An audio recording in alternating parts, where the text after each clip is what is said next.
ఈరోజు AP CM మాటలు మూటలకే పరిమితమయ్యాయి. పేదల కోసం అది చేస్తాం ఇది చేస్తామంటూ గప్పాలు కొట్టిన జగన్ ఇప్పుడు చప్పుడు చేయకుండా ఉన్నారు. పథకాలు పెట్టడం, వాటిని అటకెక్కించడం జగన్ సర్కార్కు పరిపాటిగా మారింది. ఆఖరికి ప్రజా పంపిణీ వ్యవస్థ ద్వారా నిరుపేదలకు అందించే రేషన్పై కూడా జగన్ ప్రభుత్వం కోతలు విధించింది. దీంతో జగన్ తీరు తీవ్ర విమర్శలకు తావిస్తోంది.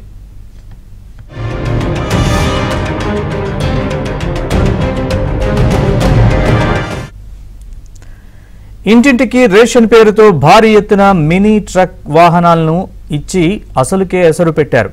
2-3 నెలలు సజావుగా సాగిన ఈ పథకం చివరికి అటకెక్కింది. దీంతో ఈ పథకం విషయంలో ప్రభుత్వానికి చెడ్డ పేరు వస్తుందని తేలడంతో జగన్ సర్కార్ కొత్త ఎత్తు వేసింది.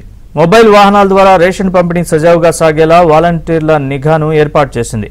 గతంలో సక్రమంగా పనిచేసిన రేషన్ డీలర్ల వ్యవస్థను మొబైల్ వాహనాల ద్వారా ఇంటింటికి 2021లో ప్రారంభించారు. ఆ తర్వాత వాహనాలు మూలన పడ్డం, డీజిల్ కొరతతో అవి సక్రమంగా పనిచేయడం మానేశాయి. దీంతో ఎన్నికలకు ముందు ఇంటింటికి రేషన్ పంపిణీ ఇలాగే కొనసాగితే అసలుకే ఎసరొస్తుందని భావించిన జగన్ సర్కార్ ఈ వ్యవస్థపై వాలంటీర్ నిఘాకు సిద్ధమైంది.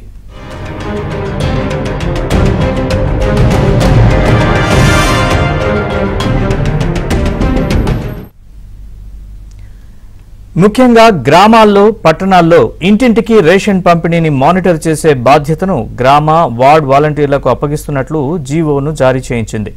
ఈ జీవో ప్రకారం జనవరి నుంచి మార్చి నెల వరకు ఒక్కో వాలంటీర్కు 500 రూపాయలు పౌర సరఫరాల శాఖ అంతర్గత నిధుల నుంచి ఇవ్వాలని ఆదేశించింది. దీన్ని ఎన్నికల కోడ్ రావడానికి 10 రోజుల ముందు పైలట్ ప్రాజెక్ట్ అంటూ అమలు చేసేందుకు సిద్ధమవుతోంది. ఒకవేళ రేషన్ వాహనం సరుకుల్ని సరిగ్గా పంపిణీ చేయకపోతే ఆ వివరాలను తన మొబైల్ ద్వారా తహసీల్దార్కు వీఆర్ఓ ద్వారా ఫిర్యాదు చేయాలని ఉత్తర్వుల్లో తెలిపింది.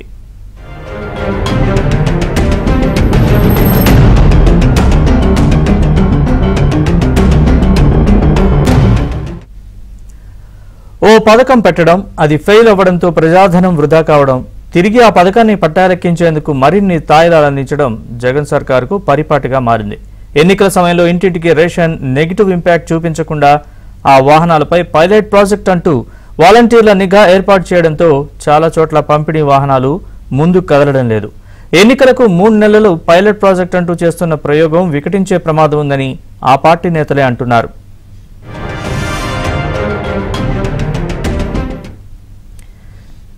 మొబైల్ రేషన్ వాహనాలపై వాలంటీర్ల నిఘాకు ప్రభుత్వం ఏర్పాటు చేసింది. ఈ అంశాలకు సంబంధించి మరింత సమాచారాన్ని మా ప్రతినిధి సత్యాన్ని అడిగి తెలుసుకుందాం. సత్య, చెప్పండి పూర్తి వివరాలు. రేషన్ షాపుల నుంచి గతంలో రేషన్ తీసుకెళ్లేవారు నిరుపేద వర్గాలు. అయితే జగన్ సర్కార్ అధికారంలోకి వచ్చాక నేరుగా వినియోగదారుల ఇంటి వద్దకే రేషన్ ను మొబైల్ వాహనాల ద్వారా పంపిస్తామని చెప్పారు. అయితే 2-3 నెలలకు మించి ఆ పథకం సరిగా జరగలేదు. దీంతో లబ్ధిదారులు తీవ్ర ఇబ్బందులైతే గడిచిన 4.5 ఏళ్లుగా పడుతూనే ఉన్న పరిస్థితి అయితే ఉంది. అయితే తాజాగా ఈ పథకం ఇలాగే కొనసాగితే కనుక దీని ఇంపాక్ట్ రేపు ఎన్నికల్లో ఖచ్చితంగా ఉంటుందని భావించినటువంటి జగన్మోహన్ రెడ్డి దీనికి సంబంధించి ఆ మొబైల్ వాహనాలపై వాలంటీర్ల నిఘా ఏర్పాటు చేయడం, ఆ వంకన వాలంటీర్లు జనాల వద్దకు వెళ్లి వైసీపీ ప్రచారం చేయడం అనే కార్యక్రమానికి శ్రీకారం చుట్టారు. దీనికి ప్రభుత్వ ధనాన్ని వినియోగించేందుకు ముఖ్యంగా ఇప్పటికే పుట్టేడు అప్పుల్లో ఉన్నటువంటి పౌర సరఫరాల కార్పొరేషన్ నుంచి నెలకు 500 చొప్పున ఒక్కో వాలంటీర్ కూడా అదనంగా ఇప్పించాలని నిర్ణయించడం పైన కూడా తీవ్ర అభ్యంతరాలు వ్యక్తం అవుతున్నాయి. ఇది పైలట్ ప్రాజెక్ట్. సాధారణంగా పైలట్ ప్రాజెక్ట్ అంటే ఒక మండలానికో ఒక జిల్లాకో పరిమితం చేస్తారు. అంతేగాని 3 నెలల పాటు పైలట్ ప్రాజెక్ట్ అంటూ టైం బౌండ్ తో పైలట్ ప్రాజెక్టు పెట్టడం అనేది కేవలం ఏపీలో మాత్రమే జరుగుతుందని ఈ రంగంలో నిపుణులు అంటున్నారు. ఏదైతే ప్రభుత్వం ఇంటింటికి రేషన్ పంపిస్తోందో ఆ రేషన్ సక్రమంగా అందుతుందా లేదా అనేది నిఘా వేసి ఎవరైనా అందించిన పక్షంలో ఆ వివరాలను స్థానిక వీఆర్ఓ ద్వారా తహసీల్దార్కు ఫిర్యాదు చేయించాలని వారికి ఆదేశాలు ఇచ్చింది. దీంతో ఇప్పటికే డీజిల్ లేక మూలపడినటువంటి వాహనాలు ఎన్నాళ్ళు ప్రైవేటు వాహనాల ద్వారా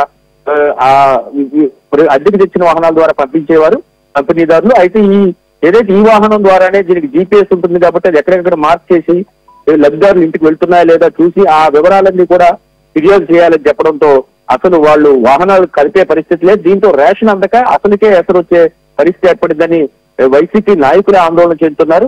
మొత్తం మీద ఎన్నికలకు ముందు ప్రజల వద్దకు ఏదో రకంగా వాలంటీర్లను పంపించి వారిని మభ్యపెట్టేందుకు వారికి 500 రూపాయల నజరానాను ప్రకటించి తద్వారా ప్రజాధనాన్ని దుర్వినియోగం చేయడం, ముఖ్యంగా అప్పులు పాలైపోయినటువంటి ఇప్పటికే జగన్ సర్కార్ తీరు వల్ల అప్పులు పాలైపోయినటువంటి పౌర సరఫరాల శాఖను మరింత అప్పులు పాలు చేయడం మినహా ఈ కొత్తగా ఈ వాలంటీర్ల మానిటరింగ్ పెట్టడం వల్ల ఎటువంటి ఉపయోగం ఉండదని పౌర సరఫరాల శాఖకు చెందినటువంటి కీలక అధికారులు చెప్తున్న పరిస్థితి ఉంది. అంటే వైసీపీ నేతలు కూడా ఈ విధానం అసలుకే మోసం చేస్తుందనే ఆవేదన కూడా వారు వ్యక్తం చేస్తున్న పరిస్థితి ఉంది.